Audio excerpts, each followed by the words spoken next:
नमस्कार दोस्तों, मैं आपका साथी, आपका दोस्त चंद्रजीत शर्मा। जैसा कि हम लगातार एक एक करके जितने भी प्रत्याशी यानी भावी प्रत्याशी हैं, चाहे वो बीजेपी से हों, आम आदमी पार्टी से हों या कांग्रेस से हों, जो भी एमसीडी की तैयारी कर रहे हैं, उन सभी से हम एक एक करके आपको मिलवा रहे हैं, उनकी बात भी सामने रखवा रहे हैं और अपने भी तीखे सवाल उनसे कर रहे हैं, क्योंकि हमारा काम है जनता के हर उस आवाज़ को नेता तक पहुंचाना, ताकि उनके और नेताओं के बीच में कोई भी गैप ना रहे। इसी कड़ी में आज हम आपकी बात करवा रहे हैं घोंडा विधानसभा के अंतर्गत आने वाले भजनपुरा वार्ड के एक ऐसे प्रत्याशी जो पिछले कई साल से राजनीति लगातार करते आ रहे हैं। जितनी हमारी उम्र नहीं है, उनका उतना तजुर्बा है। और एक चीज़ उनके साथ हमेशा जुड़ी रहती है कि वो बेबाकी से हर सवाल का जवाब देते हैं, चाहे पार्टी कोई भी हो, राजनीतिक दल कोई भी हो या कोई भी मंच हो, अपनी बात कहने से वो कभी नहीं डरते। आइए उनसे बात करते हैं, और वो हैं आज हमारे साथ श्री रामराज तिवारी जी। रामराज जी, स्वागत है हमारे चैनल में आपका। सबसे पहला सवाल, आपका नाम दावेदारों में सबसे ऊपर चल रहा है, इस पे आप क्या कहेंगे? देखिए, दावेदारों पर सबसे ऊपर चल रहा है, ये तो मैं आपको धन्यवाद दूंगा, आपके चैनल को देखने वालों को धन्यवाद दूंगा कि जिन्होंने आपके माध्यम से मुझ तक सूचना पहुंचाई कि मेरा नाम आगे चल रहा है। तो नेता हूं मैं, राजनीति से मैं इतने ऊपर आया हूं, और अगर नेता हूँ, मैं राजनीति करता हूँ, मैं तो सामाजिक आदमी भी हूँ, समाज में उठता बैठता हूँ। तो समाज के लोगों में अगर ऐसी जागृति आई है कि मैं चुनाव लड़ूं, तो मैं भी अपना दावा ठोक रहा हूँ, तो इसमें कोई कसूर तो है नहीं। हर बार ऐसा होता है कि पूर्वांचलियों के लिए सिर्फ एक वोट बैंक के लिए ही उनकी राजनीति की जाती है। आप पूर्वांचल से आते हैं, पूर्वांचल के किसी व्यक्ति को क्यों नहीं आगे बढ़ाया जाता? लाल बिहारी तिवारी के बाद यहाँ से ना ही कोई सांसद आया, ना ही कोई विधायक आया, ऐसा क्यों? नहीं, ये तो आपकी सोच है और आपको गलत सूचना मिली है। माननीय मनोज तिवारी जी जो है रिपीटर हैं, 2 बार सांसद हो गए, और वो निखाट पूर्वांचल के हैं, और माँ भगवती की कृपा उनके ऊपर बनी हुई है। और पूर्वांचल का पूरा समाज भारतीय जनता पार्टी के सम्मान में लगा हुआ है, क्योंकि एक ऐसी पार्टी है जो आज नहीं, ये 1990 और 91 में मैं आपको बताऊं कि भारतीय जनता पार्टी ने पहली एक ऐसी पार्टी है जिसने पूर्वांचल मोर्चे का गठन किया है। नहीं तो और कोई पार्टी, तब तक कांग्रेस हुआ करती थी, बीजेपी हुआ करती थी, कभी भी कांग्रेसियों में पूर्वांचल का कोई नाम नहीं था। यदि नाम हुआ है तो पहला नाम भारतीय जनता पार्टी के माध्यम से पूर्वांचल मोर्चे का नाम हुआ है, और वह पूर्वांचल मोर्चा बना है पूर्वांचल के सम्मान में, और आज भी पूरे दिल्ली में पूर्वांचल मोर्चा काम कर रहा है। आपको राजनीति करते हुए कितने वर्ष हो गए हैं? क्योंकि आपकी उम्र और आपका तजुर्बा यह साफ साफ बयां कर रहा है कि आपका एक्सपीरियंस बहुत तगड़ा है।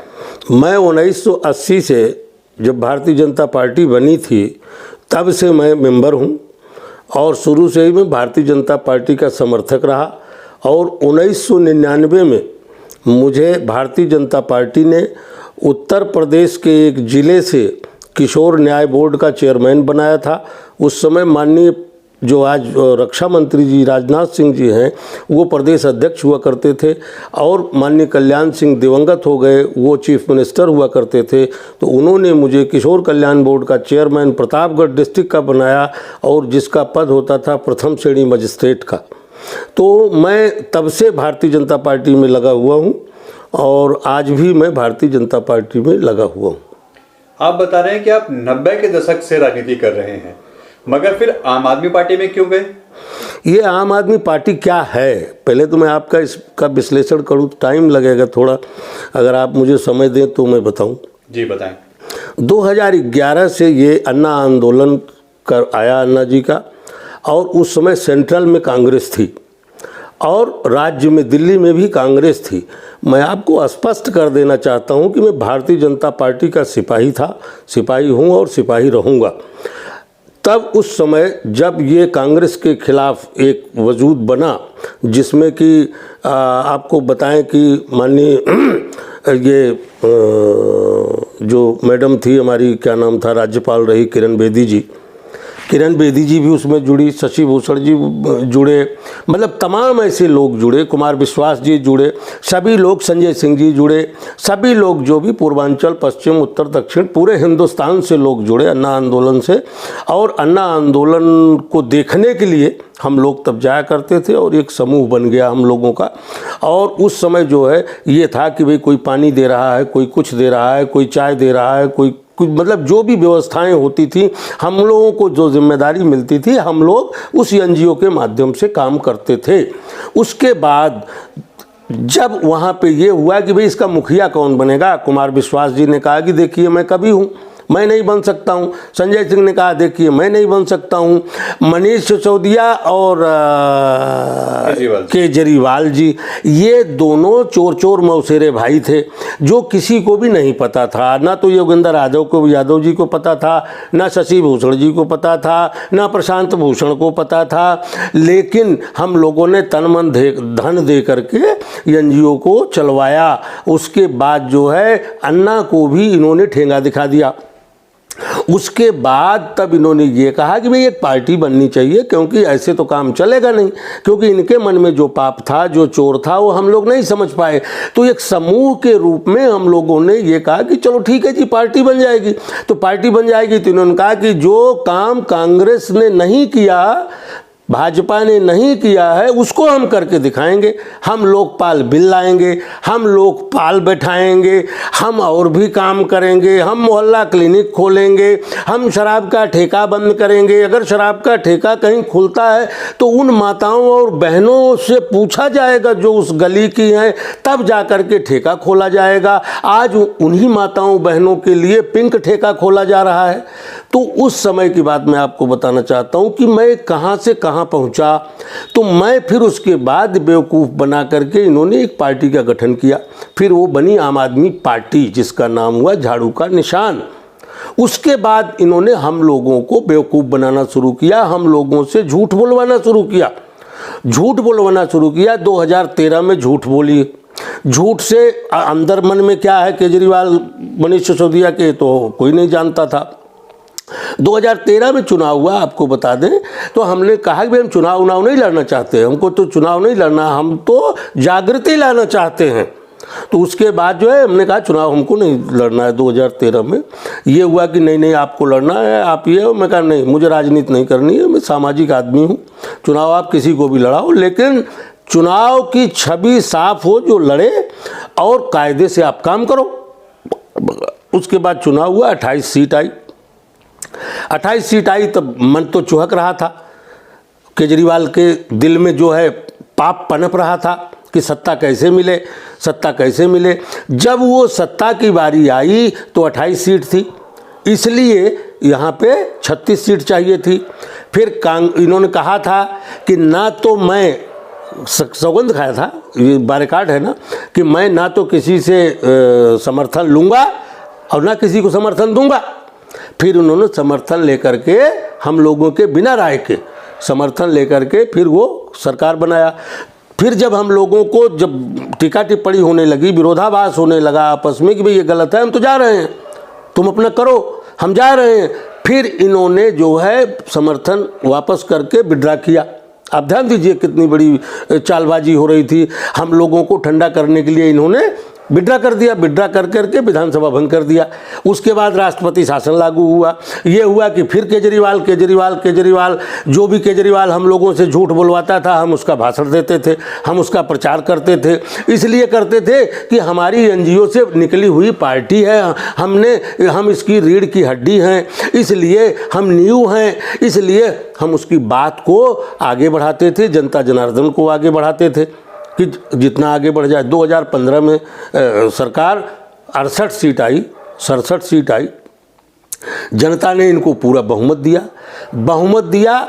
लेकिन फिर हम लोगों ने कहा कि भाई एक काम करो यार, अब लोकपाल बिल ले आओ और एक लोकपाल तो निश्चित कर दो।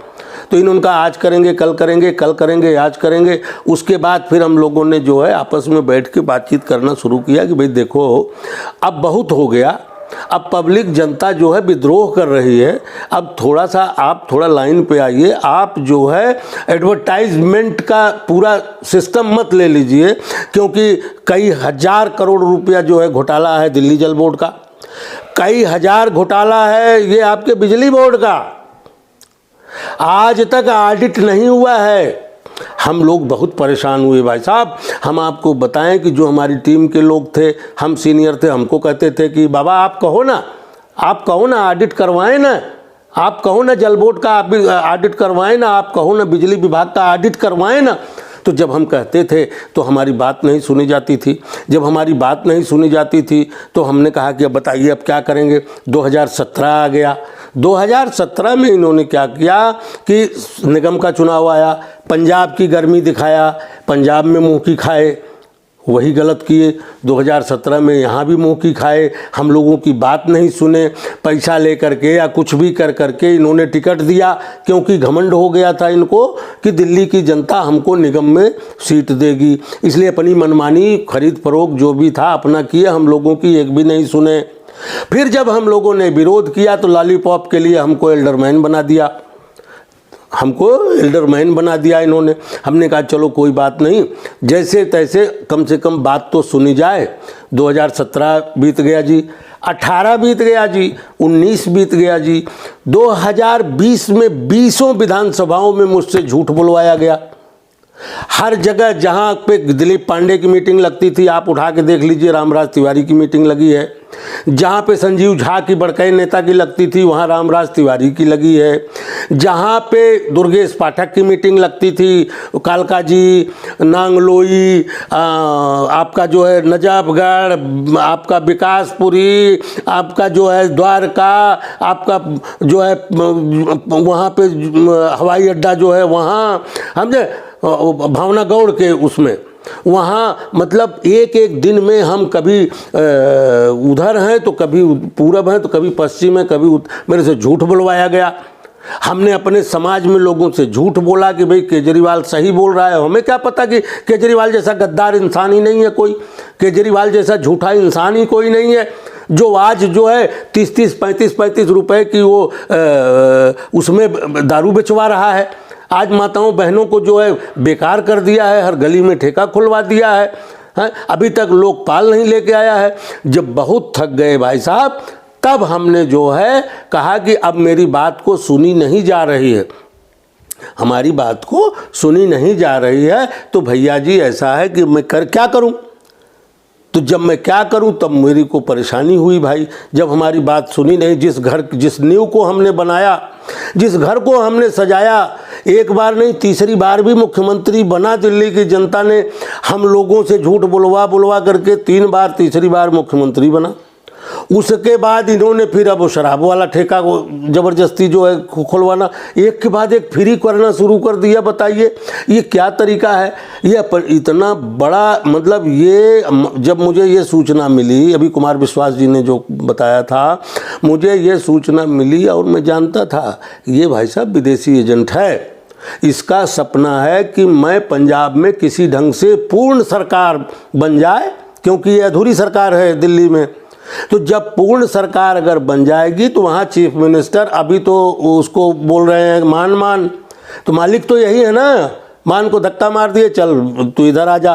खुद जैसे ही बनेंगे वैसे ही आपको बता दें कि ये खालिस्तान जिंदाबाद का नारा लगवाएंगे, और इनका असली मकसद यही है कि मैं जो है उग्रवादियों के साथ साठगांठ करके, जब मेरे को सूचना मिली, सब सर्वविदित है, सभी जानते हैं, जब ये हुआ कि ये खालिस्तानी समर्थक है, खालिस्तानी समर्थक इसके यहाँ आते हैं, इसके यहाँ मीटिंग करते हैं, तो जब हमारा मन जो है, देखिए हम तो हिंदू हैं, हिंदुस्तानी हैं, और वतन जो है वो हमारा हिंदुस्तान है। और आप ये मान के चलिए कि अगर कोई भी आज हिंदुस्तान का नाम रोशन कर रहा है तो उसका सिर्फ एक ही नाम है, नरेंद्र दामोदर दास मोदी। सिर्फ मोदी जी एक ऐसा नाम है जो आज पूरे हिंदुस्तान में नाम रोशन कर रहा है।